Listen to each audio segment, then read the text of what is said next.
debris. Donald, you're probably the best known builder, particularly of great buildings in the city.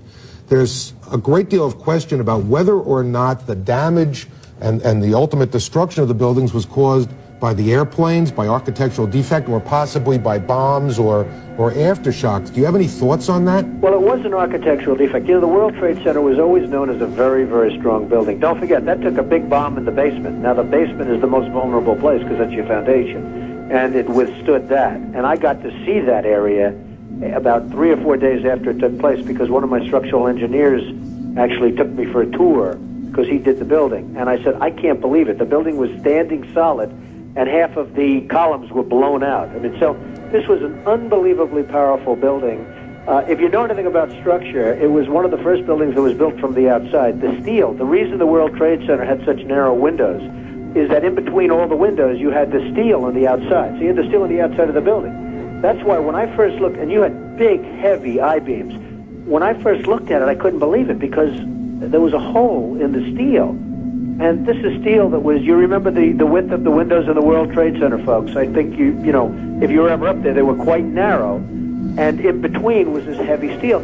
I said, how could a plane, even a 767 or 747, or whatever it might have been, how could it possibly go through the steel?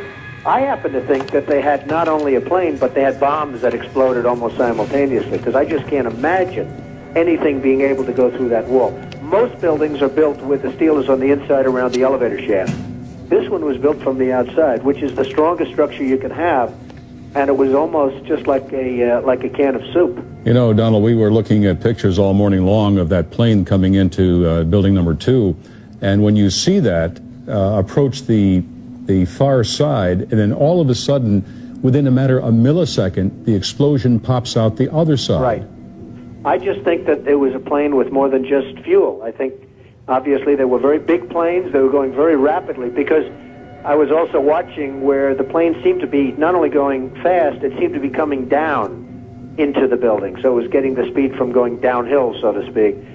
It just seemed to me that to do that kind of destruction is even more than a big plane because you're talking about taking out steel, the heaviest caliber steel that was used on a building. I mean, these buildings were rock solid.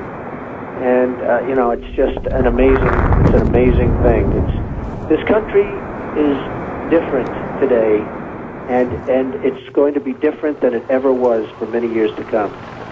Very profound statement and very true.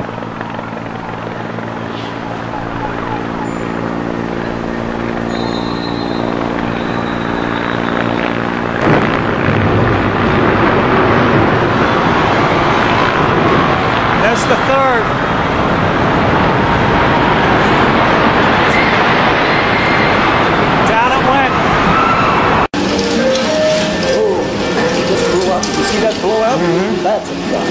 Imagine the explosive force necessary to blow a person straight out of a window. And it's just that window, without any of the other windows or floors being affected. 9/11 deserves a second look.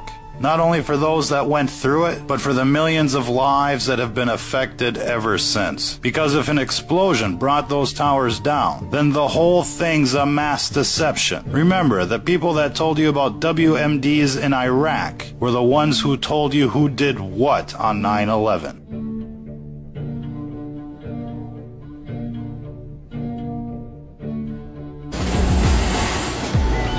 Investigate 9/11.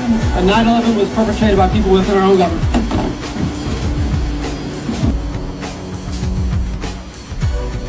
If you're listening to this, you are the resistance.